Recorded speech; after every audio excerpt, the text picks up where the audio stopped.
क्या आपने कभी महसूस किया है कि आपकी जिंदगी बस एक इत्तेफाक है? तो मैं आपको एक बात बताता हूं, ऐसा नहीं है। आपकी जिंदगी कोई हादसा नहीं है। ये एक बहुत ही सोच समझ कर बनाया गया प्लान है। आपका जन्म, आपका परिवार, आपकी सफलता, यहां तक कि आपके संघर्ष, ये सब आपने ही चुने थे। उस समय जब आप इस दुनिया में आए भी नहीं थे। हां, आपने बिल्कुल सही सुना। हर खुशी जो आपने महसूस की, हर आंसू जो आपने बहाए, हर रिश्ता जो आपने जिया, ये सब आपने ही चुना था। लेकिन कैसे और क्यों? एक रहस्यमय जगह में जहां समय थम जाता है और आत्मा खुद अपनी कहानी लिखती है, वहां ये सब चुनाव उद्देश्य के साथ किए जाते हैं। आज हम एक ऐसा रहस्य खोलेंगे जो सदियों से छिपा हुआ है। एक ऐसा सत्य जो वेदों, उपनिषदों, बुद्ध की शिक्षाओं, सूफी संतों और रहस्यवादी ज्ञान में धीरे धीरे फुसफुसाया गया। अगर आप खुद को एक नई नजर से देखना चाहते हैं तो इस सफर के अंत तक मेरे साथ बने रहिए, क्योंकि आज हम जानेंगे कि आपकी आत्मा ने यही जीवन क्यों चुना, कैसे आपकी तकदीर जन्म से पहले ही तय थी, आपकी आत्मा का असली उद्देश्य क्या है और कैसे ये भुला दिया गया ज्ञान आपकी जिंदगी की दिशा को पूरी तरह बदल सकता है। ये सिर्फ कहानी नहीं है, ये आपके अस्तित्व का सबसे गहरा सच है। प्राचीन ग्रंथों में ये बात हजारों सालों से लिखी गई है। ऋग्वेद, उपनिषद, बौद्ध ग्रंथ, गरुड़ पुराण और तंत्र सभी इसे बताते हैं। सिर्फ भारत में ही नहीं, ये सत्य हर्मेटिक फिलॉसफी, सूफी रहस्यवाद और पुराने ईसाई गुप्त ज्ञान में भी मौजूद है। तिब्बती बौद्ध धर्म में बर्दो नाम की एक जगह बताई जाती है जहां आत्मा अगला जीवन चुनती है। योगिक शिक्षाओं में भी यही कहा गया है कि आत्मा का अगला जन्म उसकी चेतना और कर्मों पर निर्भर करता है। हर परंपरा यही कहती है। हम यहां यूं ही नहीं आ गए, हमने ये जीवन चुना था पूरी समझदारी और होश से। आपकी जिंदगी कोई इत्तेफाक नहीं है। हर चुनौती, हर जीत, हर रिश्ता, यहां तक कि जो टूट गए, वो भी एक पवित्र योजना का हिस्सा है। एक ऐसी योजना जिसे आपकी आत्मा ने जन्म से बहुत पहले बनाया था, जब समय और स्थान का कोई अस्तित्व ही नहीं था। जन्म से पहले, समय से परे एक आयाम में आपकी आत्मा ने ये यात्रा खुद चुनी थी। ये शरीर, आपके माता पिता, आपका साथी, आपका देश, यहां तक कि आपके जख्म, ये सब बहुत सोच समझ कर चुने गए थे। जीवन कोई गलती नहीं है, ये तो विकास, सीख और आत्मखोज की एक दिव्य रचना है। जब आप इस सच को स्वीकार कर लेते हैं तो दर्द भी अर्थपूर्ण लगने लगता है। आप दुख को सजा नहीं, बल्कि आत्मा के पाठ्यक्रम का हिस्सा मानने लगते हैं। हर पल का एक कारण होता है, हर भावना एक शिक्षक होती है और हर व्यक्ति जो आपकी जिंदगी में आता है आपके पवित्र विकास की यात्रा में भागीदार होता है। क्या आपने कभी सोचा है कि आप इस जीवन में आने से पहले कहाँ थे? आप जन्म से पहले भी अस्तित्व में थे। आप एक ऐसी जगह से आए हैं जो समय और स्थान से परे है। एक ऐसी दुनिया जो सिर्फ ऊर्जा और चेतना की थी। ना शरीर था, ना सीमाएं, सिर्फ असीम प्रेम और पूर्ण शांति। उस अवस्था में कोई डर नहीं था, कोई शक नहीं था, कोई अहंकार नहीं था। आप अपने दिव्य स्रोत के साथ एक हो चुके थे।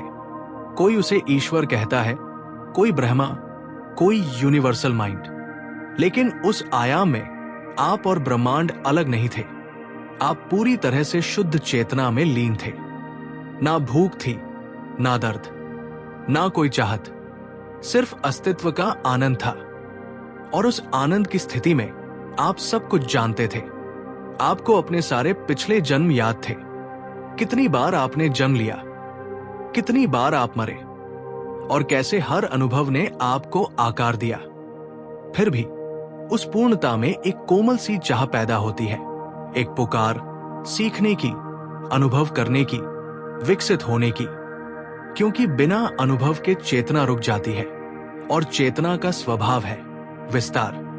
उसे बढ़ना ही होता है, यही उसका स्वभाव है। इसीलिए आत्मा फिर लौटने का निर्णय लेती है, एक नया जीवन योजना बनाती है, नए रिश्तों, नए अनुभवों, नए संघर्षों को अपनाने के लिए। लेकिन लौटने से पहले आत्मा अपने पिछले जीवनों की समीक्षा करती है। कहाँ सफलता मिली, कहाँ अभी और सीखना बाकी है, सब कुछ ध्यान से देखा जाता है। फिर एक अदृश्य ब्रह्मांडीय सभा में नए जीवन की रूपरेखा तैयार की जाती है। आत्मा पूछती है, अब मुझे क्या सीखना है, क्या छोड़ने का समय आ गया है, कौन से अनुभव मुझे गहराई से विकसित करेंगे। आपकी वर्तमान जिंदगी वहीं से शुरू हुई थी, किसी अस्पताल से नहीं, बल्कि वहां से। सोचिए, पूर्ण शांति के राज्य में भी आत्मा वापस आने का निर्णय लेती है। क्यों? क्योंकि विकास के लिए विरोधाभास जरूरी है।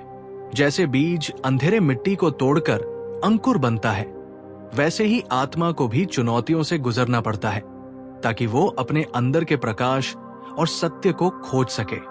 जैसे सोना आग में तपकर शुद्ध होता है, वैसे ही आत्मा को जीवन की अग्नि की जरूरत थी, ताकि उसकी असली चमक दिखाई दे। इसलिए उसने जानबूझकर ऐसा जीवन चुना जिसमें प्रेम और वियोग, सफलता और असफलता, आनंद और पीड़ा दोनों हो। क्योंकि हर भावना, हर पल आत्मा की विकास माला में एक मोती बनता है। आपने सिर्फ अपने माता पिता ही नहीं चुने, आपने अपनी प्रतिभाएं, अपनी सीमाएं, यहां तक कि अपने सबसे गहरे जख्म भी खुद चुने। आपने तूफानों को चुना ताकि आप उनसे ऊपर उठ सकें। आपने प्रेम को चुना, ये जानते हुए भी कि वो कभी कभी चोट देगा, क्योंकि आत्मा जानती थी यही असली बदलाव की शुरुआत होती है। इसीलिए आपकी जिंदगी कोई संयोग नहीं है। आपके माता पिता, आपका जन्म स्थान, आपके संघर्ष, ये सब आत्मा के स्तर की योजना का हिस्सा है। जब आप इसे समझने लगते हैं तो सबसे कठिन दिन भी अलग महसूस होते हैं। जिंदगी सजा नहीं लगती, वो एक अर्थपूर्ण क्लासरूम बन जाती है। आप सिर्फ एक शरीर नहीं है, आप एक यात्री हैं, एक अनंत यात्रा पर। और जो रास्ता आप अभी चल रहे हैं, वो भी आपने ही चुना है, प्रेम से, उद्देश्य से। हर पल जो आपने जिया है या जी रहे हैं, वो आपकी आत्मा ने इसीलिए डिजाइन किया है, ताकि आप अपनी दिव्यता के करीब पहुंच सके। अब जरा कल्पना कीजिए, जब आत्मा निर्णय लेती है जन्म लेने का, तो क्या वो किसी भी जिंदगी में यूं ही आ जाती है? नहीं, ये बिल्कुल यादृच्छिक नहीं होता। ये एक अत्यंत जटिल और बुद्धिमान डिजाइन है। जन्म से पहले आत्मा एक विशेष स्थान में प्रवेश करती है, जिसे कई परंपराओं में इंटरलाइफ या जीवनों के बीच की अवस्था कहा गया है। वहां आत्मा अपने पिछले जन्मों को देखती है, सजा के तौर पर नहीं, बल्कि जैसे एक दर्पण में देख रही हो। वो देखती है कहां उसने प्रेम से काम किया और कहां डर से प्रतिक्रिया दी।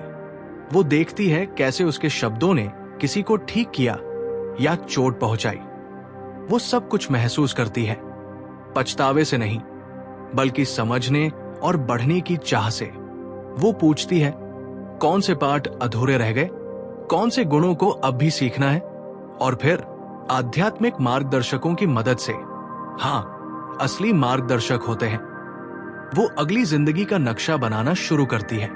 ये वैसा होता है जैसे स्क्रीन पर कई जिंदगियां दिख रही हों, हर एक के साथ अलग चुनौतियां और आशीर्वाद। आत्मा सबसे आसान रास्ता नहीं चुनती, वो सबसे अर्थपूर्ण रास्ता चुनती है।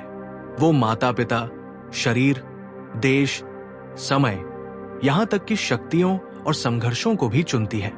हाँ, आपने अपनी ताकतें भी चुनी हैं और अपनी कमजोरियां भी।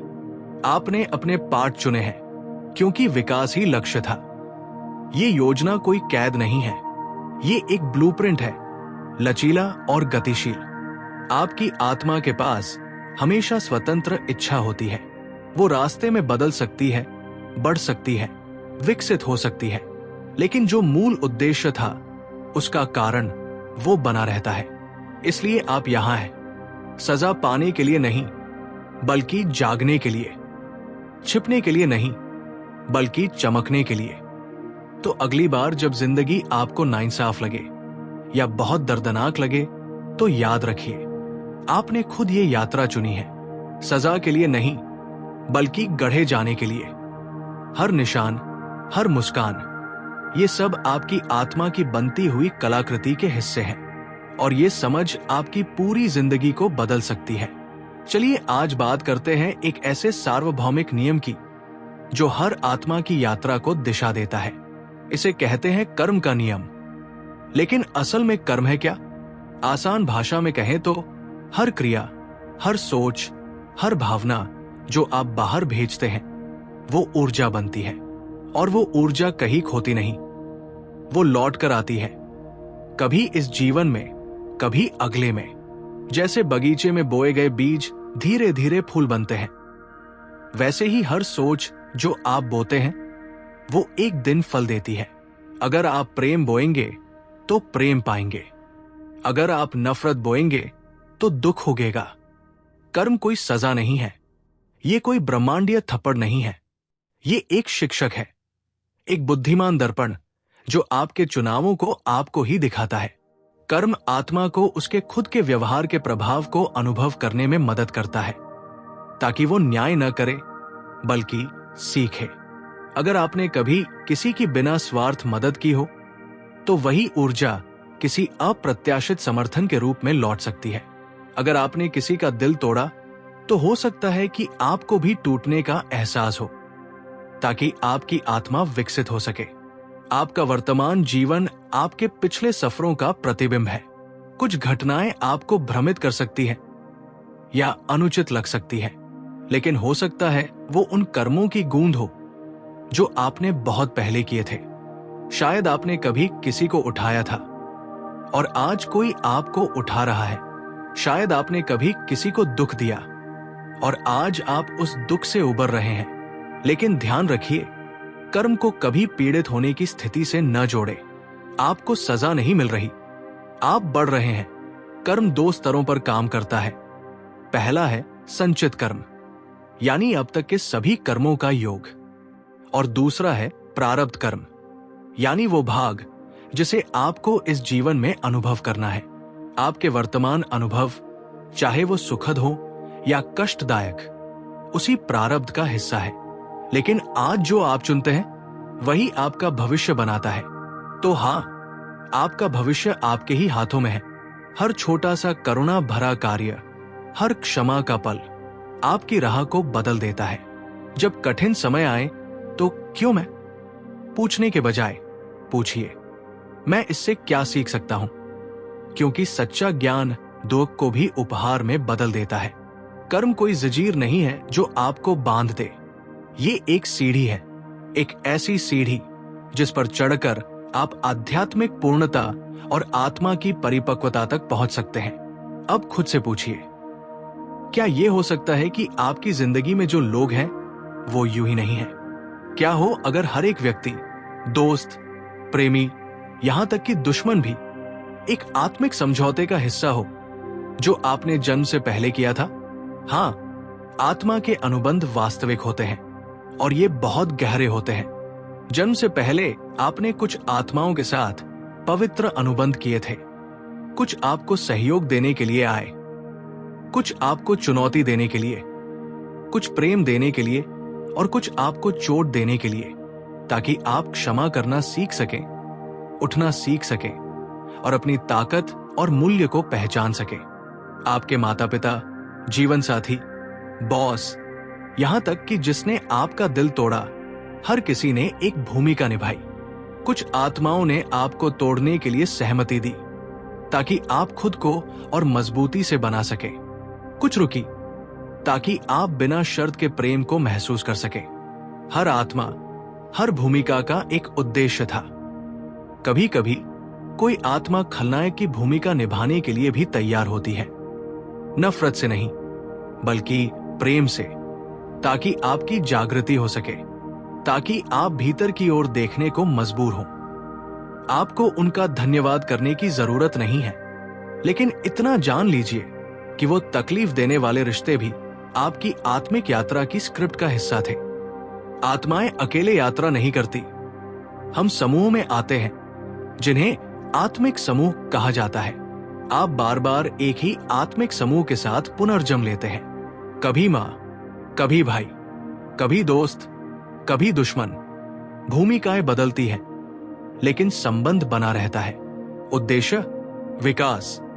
तो जब आप किसी से मिलते हैं और बिना कारण जुड़ाव महसूस करते हैं, जैसे आप उन्हें पहले से जानते हो, तो वो कोई कल्पना नहीं है, वो याद है। आप उन्हें पहले जान चुके हैं। आपकी आत्माएं एक दूसरे को पहचानती हैं। ये कोई संयोग नहीं है, ये प्राचीन पहचान है। यहां तक कि जब लोग इस जीवन में दूर हो जाते हैं, तब भी आत्मिक बंधन टूटते नहीं। दूरी मायने नहीं रखती, समय मायने नहीं रखता। आत्मा सब कुछ याद रखती है। हर मुलाकात, हर विदाई और हर पल उसके बीच आपकी आत्मिक विकास की अनंत कहानी में एक और पृष्ठ जोड़ता है। और इस यात्रा में आप कभी अकेले नहीं होते। आपके साथ हमेशा होते हैं आपके आध्यात्मिक मार्गदर्शक। ये कोई कल्पना नहीं है, ये सच्चे प्रेमपूर्ण प्रकाशपुंज है, जिनका एक ही उद्देश्य है, आपकी आत्मा को मार्ग पर बनाए रखना, आपको याद दिलाना कि आप वास्तव में कौन हैं। ये मार्गदर्शक आपको कंट्रोल नहीं करते, ये हस्तक्षेप नहीं करते, लेकिन ये संकेत देते हैं, ये फुसफुसाते हैं, ये सपने भेजते हैं, संयोग दिखाते हैं। ये आपके डर और ताकत को प्रतिबिंबित करते हैं। और जब आप सुनने के लिए तैयार होते हैं, तो ये आपको अगला कदम नरमी से दिखाते हैं। जन्म से पहले आपके मार्गदर्शकों ने आपकी आत्मा को उसके पिछले जन्म याद दिलाए। आपने क्या क्या सीख लिया है, कौन कौन से पाठ अभी बाकी हैं, कौन कौन से जख्म अभी भी भरने हैं। और फिर आपने मिलकर ऐसा जीवन डिजाइन किया जिसमें सही लोग, सही समय और सही अनुभव आपकी आत्मा की वृद्धि के लिए मौजूद हों। लेकिन एक बात याद रखिए, आपको मजबूर नहीं किया गया था। आखिरी चुनाव हमेशा आपका था। आपने इस जीवन को चुना, आपकी आत्मा को धकेला नहीं गया, उसे एक प्यास ने खींचा, विकास के लिए, ज्ञान के लिए और सबसे शुद्ध प्रेम के लिए। आपके मार्गदर्शक सिर्फ सलाहकार थे, लेखक आप थे। और जब आप इस दुनिया में आए, आपके मार्गदर्शक आपके साथ ही रहे, चुपचाप, हां, लेकिन मौजूद। कभी किसी मन की बात के जरिए, कभी किसी स्पष्टता के क्षण में, कभी भीतर से उठती भावना के जरिए। वो आपको हमेशा याद दिलाते रहते हैं, तुम अकेले नहीं हो, तुम कभी अकेले नहीं थे, तुम्हारे साथ हमेशा कोई न कोई था। लेकिन इन सभी दिव्य योजनाओं और मार्गदर्शकों के होते हुए भी एक चीज सबसे पवित्र है, आपकी स्वतंत्र इच्छा। हां, आपकी आत्मा ने एक ब्लूप्रिंट बनाया था, लेकिन आप उसे कैसे जीते हैं, ये पूरी तरह से आपके हाथ में है। हर कदम पर आपके पास चुनाव की ताकत होती है। आप दर्द से भागने का चुनाव कर सकते हैं, या उसका सामना कर उसे सीख में बदल सकते हैं।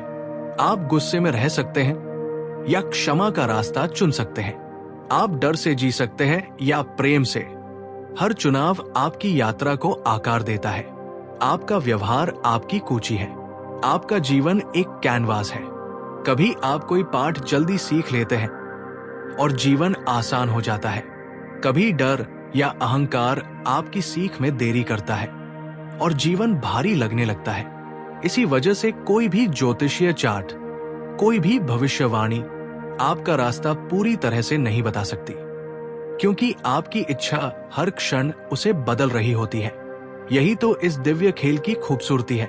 आत्मा योजना बनाती है, मानव चुनाव करता है, और जब आपके चुनाव आपकी आत्मा के उद्देश्य से मेल खाने लगते हैं, तो जीवन बहने लगता है। रास्ता कठिन हो सकता है, लेकिन उसका अर्थ गहरा होता है। आप स्पष्टता और कृपा के साथ अपनी तकदीर को सहनिर्मित करने लगते हैं। आपका भविष्य पत्थर में नहीं लिखा है, वो एक बहती हुई धारा है जो आपकी सोच, आपके प्रेम और आपके साहस से बनती है। हर बार जब आप सच्चाई चुनते हैं, हर बार जब आप शांति चुनते हैं, हर बार जब आप गिरकर उठते हैं, आप अपनी सबसे दिव्य चमकदार आत्मा के करीब पहुंचते हैं। तो अगली बार जब जिंदगी आपको दो राहों पर खड़ा करे, याद रखिए, आपके पास ताकत है। आप भाग्य के शिकार नहीं हैं, आप एक सजग निर्माता हैं। आप अपनी खुद की कहानी लिख रहे हैं, हर निर्णय के साथ। और यही सच्चाई आपकी सबसे बड़ी ताकत है।